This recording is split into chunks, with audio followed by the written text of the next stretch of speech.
Apakah kalian pernah saat harus presentasi di depan teman-teman atau bahkan presentasi kerja, tiba-tiba mulut terasa kering dan kata-kata yang keluar kayak nggak nyambung sama sekali?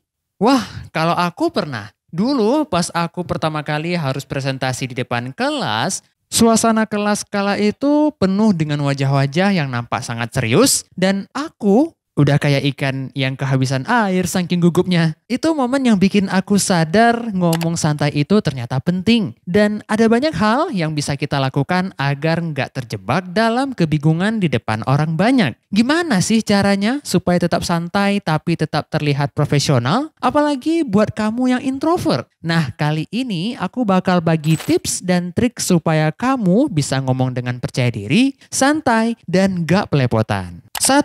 Kenali dan pahami tipe kepribadian diri sendiri. Kita semua tahu setiap orang itu unik dan bagi kamu yang mungkin lebih introvert, berbicara di depan banyak orang bisa jadi tantangan tersendiri. Tapi justru itu yang membuat kita punya keunggulan. Kenapa? Karena sebagai introvert, kita cenderung lebih banyak menganalisis dan lebih mendengarkan sebelum berbicara. Ini adalah modal utama untuk berbicara dengan baik. Apakah hanya orang-orang ekstrovert yang bisa mempelajari skill ini? Tentu saja tidak. Apapun kepribadian kamu, selama kamu mau belajar dan konsisten untuk berlatih, siapapun bisa menguasainya. Karena ini adalah skill, bukan bakat. 2. Latihan itu kuncinya. Nah, ini nggak bisa dipungkiri. Sehebat apapun kamu, latihan tetap menjadi kunci. Aku pernah lihat video TED Talk dari Amy Cuddy tentang bagaimana tubuh kita mempengaruhi kepercayaan diri. Salah satu tipsnya adalah mengatur postur tubuh untuk terasa lebih percaya diri, tapi itu cuma satu sisi. Latihan bicara itu juga sama pentingnya. Coba deh latihan di depan cermin. Iya, aku tahu kedengarannya aneh, tapi percayalah, itu sangat membantu. Misalnya, latihan untuk menjelaskan topik favorit kamu dengan cara yang santai dan menyenangkan. Biar nggak ada kata-kata yang diulang-ulang, latihan ini bisa membantu kamu mengatur alur bicara supaya lebih smooth.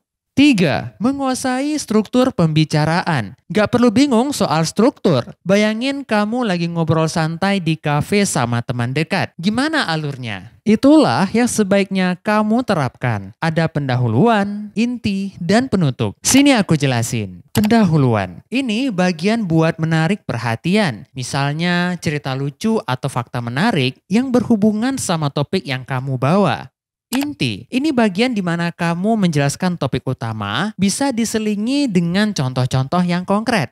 Penutup, jangan lupa akhiri dengan kesimpulan yang mengesankan atau kutipan yang bikin pendengar termotivasi. Mudah kan? Intinya, buat audiens merasa terhubung dengan apa yang kamu katakan. 4. Pakai teknik pause. Coba deh, jangan selalu ngomong kayak dikejar-kejar waktu. Salah satu trik simple tapi powerful buat penyampaianmu terasa lebih santai dan teratur adalah dengan pause alias jeda. Jangan takut untuk diam sejenak setelah menyampaikan poin penting. Karena dengan jeda, itu memberi ruang bukan cuma buat kamu berpikir, tapi juga buat audiens mencerna informasi yang baru aja mereka dengar. Bayangin aja, kalau kamu ngomong terus tanpa henti, pasti pendengar bakal kewalahan nangkep maksudnya. Selain itu, jeda juga bisa bikin kamu terlihat lebih percaya diri. Orang yang santai mengambil jeda cenderung dianggap lebih tenang dan punya kendali atas apa yang mereka bicarakan. Jadi, jangan takut diam sebentar. Anggap aja itu kayak tanda baca dalam tulisan. Keren kan? 5. Cerita. Kita semua pasti senang sama cerita, kan? Cerita itu membuat pembicaraan terasa hidup. Coba kamu bayangkan, cerita tentang pengalaman konyol waktu pertama kali naik sepeda atau kesalahan lucu waktu presentasi pertama kali. Cerita itu membuat kamu jadi relatable. Kamu bisa coba bercerita seperti ini. Pernah nggak sih waktu mengambil keputusan besar rasanya kayak di ujung jurang? Aku pernah tuh pas milih mau kerja di perusahaan ini. Cerita seperti ini bisa membuat audiens tertarik dan merasa terhubung.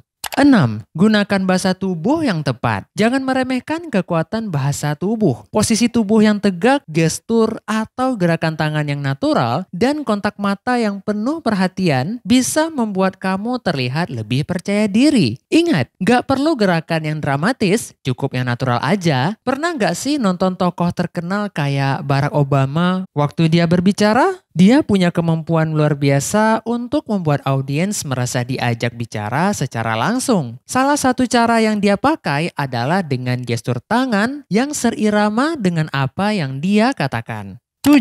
Jangan takut melakukan kesalahan. Kesalahan itu wajar, gak ada yang sempurna, termasuk aku. Waktu aku tampil presentasi di acara komunitas, aku malah lupa sama judul materiku. Tapi ya sudah, aku cuma tertawa ringan sambil bilang, tadi judulnya apa? Audiens pun tertawa dan suasana pun jadi santai. Ingat, kesuksesan bukanlah sesuatu yang final dan kegagalan bukanlah hal yang fatal. Yang terpenting adalah keberanian untuk tetap maju. Jadi, kalau kamu salah, ya sudah, jangan lama-lama ngerasa malu. Lanjut aja karena audiens bakal lebih fokus ke pesan yang kamu sampaikan daripada kesalahan kecil itu. Akhir kata, berbicara di depan umum bukanlah soal jadi orang lain, tapi jadi versi terbaik dari diri sendiri. Kalau pembicara hebat di luar sana bisa ngomong dengan santai dan alami, kenapa kamu tidak? Jadi, jangan ragu untuk berbagi cerita, senyum, dan yang paling penting, menikmati prosesnya. Karena di ujung hari, kita semua hanya manusia yang ingin terhubung. Kalau kamu suka dengan video ini, jangan lupa like, share ke teman-teman kamu, dan subscribe biar kamu gak ketinggalan sama tips bermanfaat berikutnya. Sampai jumpa.